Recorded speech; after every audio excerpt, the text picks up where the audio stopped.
beanie and the hoodie. You guys see Kenyon do this a lot in practice. What's it like to see him kind of put it together in the game with the opportunity? Yeah, we've seen it a bunch. Kenyon's a talented guy, and I think for a lot of guys, I think it's just when they get the opportunity and their name's called, you're able to see what they can do on the field. But definitely exciting for him, and I think it's something that he's been working for this whole time, and now we're able to see it. So proud of him. Another big matchup this week in Autzen Stadium. Just what have you seen from Illinois' defense, and what can you tell fans about what to expect from the Fighting Illini this week? Yeah, they're tough. They're physical. They play a good brand of football, and I think their whole organization represents that. And it's gonna be a great matchup. I think when you look at college football, is the kind of matchups you look forward to, and I want to see great teams play against one another. So they've done great up until this point. I actually know a bunch about Luke, kind of coaches at Cross Paths, so have watched him play and watched his journey as well. So it's cool. You mentioned watching his journey. What's maybe impressed you most in terms of where he's gotten, obviously having a career season? Yeah, I think just playing in similar styles of play, whether it's his first stop or even, his second, my third, just similar coaching styles. And you just see, a guy who's done really well for himself and has played, really good ball. So, like I said, I've been familiar of him and known of him for some time. So, I definitely watch those guys, whenever I can. You see from 17 active, and just what makes him a disruptive defender for them? Yeah, I think their whole front, I think they've done a really good job of winning their one-on-one matchups. I think you look all season, the way they, create turnovers, swarm the football, extremely physical at the point of attack. I think you see that all, and it jumps out on tape. So we'll have our hands full, and then this is a team that, has played really well, so, yeah. You make it look really easy throwing the deep ball. I know it's not, but how'd you get so good at it? You're dropping in the bucket for Evan, one of the best throws we've seen for a while. Yeah, I think reps and experience. Not a lot of people, have that amount of snap count. I think from a young age, whether it's starting as a freshman in high school or doing the same in college, I think just all those snaps added up is something that, you can't get. It's something you got to be thrown in the fire and learn on the go. But you just get better as you go. And I think when I was a youngin', I definitely had my fair share of deep balls that weren't the prettiest, but you got to throw them to even have a chance at getting better at them. So that's how I looked at it. How big of a weapon is that for your guys' offense, just the deep ball like that? Huge. I think explosive plays. And anytime you do that, whether it's a deep ball, or you just see it come down with it. I think there's momentum with that as well. And then that big playability, I think that's something that, like I said, instead of having 15-play drive, it turned into a 3 or 4 or 5-play drive, and that definitely helps. What was it about this past week? You saw more like left hash to right out, and that was extremely difficult throws. I think you had 3 of them to Evan specifically. What was this about it that can explain to people how hard a throw that actually is, Dillon, because you placed 3 of them? Yeah, really well.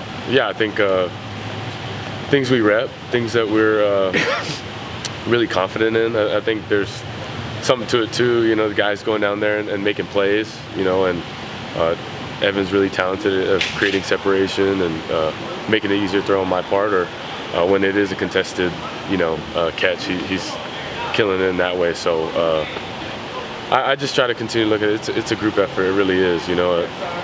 A great throw is only a great throw when there's a great catch and a block up front. So it's kind of all working in unison, and that's what we're focused on. We know that the mentality with the number 1 ranking is who cares, but as one of the leaders of this team, how do you help instill that mentality in the players? I think by not caring, and sorry, I want to answer your question, but the truth is not caring is how we got up into this point as well. So not forgetting what got us up into this point, and I say that in the season, and winning games. But the beauty of it is we got a game to play this weekend, and you're only as good as your last matchup, and that's what we're focused on. Who's that guy on the defense who's kind of the counter to you in practice in terms of, you talk a bit, so is there anybody in the secondary who kind of jars with you practice-wise? I think they all do. I try to get after Kobe Savage. That's kind of, we played against each other before, and he always brings that thing up. But I go after him more verbally. And then Jabbar and Nico are two guys that are extremely competitive. They don't really talk, but they're just, I think the competitive nature you feel, when you compete against them. And then, whenever Jay Birch is on the field, it's a guy too I go at. But that's all fun and competition, and I think you appreciate that kind of stuff, when you're going play to play or competing within a play. You see guys that want to win. And then, everyone raises that level. So, using practice as a competitive edge is huge, and you got to have that. On I guess a personal level, what's it like when a good friend of yours, Terrence, has an appendix, kind of a surprise procedure? What kind of the emotions there, and how was that for you? It's tough. I hate it for him because I love him. And he's a guy that I've seen put in a bunch of work. But he's also a guy. The day after we got. My fiance Zoe cooked some chicken noodle soup. First we walked over, we gave him some love and attention, but you see him walking around, and I think you just see a guy who's just so forward thinking. It didn't necessarily affect him in any way mentally, so I love that about him. And this morning we actually drove into work today, so had a nice little conversation in the drive-in. But he's a good dude. He's my best friend. So it's, like I said, I hate it for him, but I'm always supporting him. You're approaching a lot of career milestones coming up here. What will passing Timmy Chang and career passing yards mean to you? If all the other ones, whatever. You're going to tell me that you don't care, but I'm sure you do. But that one, what is the significance of that one? I think the only significance is I've played a bunch of football, and I think that's what you look at it as. You played with a bunch of, in my journey, and I don't like to look back because I'm right here, but you realize that you've been around a lot of great coaches, players, offenses, in scheme that, just expanded my knowledge of the game and how I see it. But I try to use that to my advantage now. That's what I look at it as. It's production, so there's something that has been done right, but there's always something you can get better at, and you got to look at it in that way. And just how coaches do look at their track record of how they've done their offense. I look back in that, how can I get better? And you look at my tape from my first snap as a freshman to now, it's night and day different. So if anything, I think you got to look at it as I'm a believer in development and growth. And I look at that from my first snap to now, how can I continue to evolve and get better?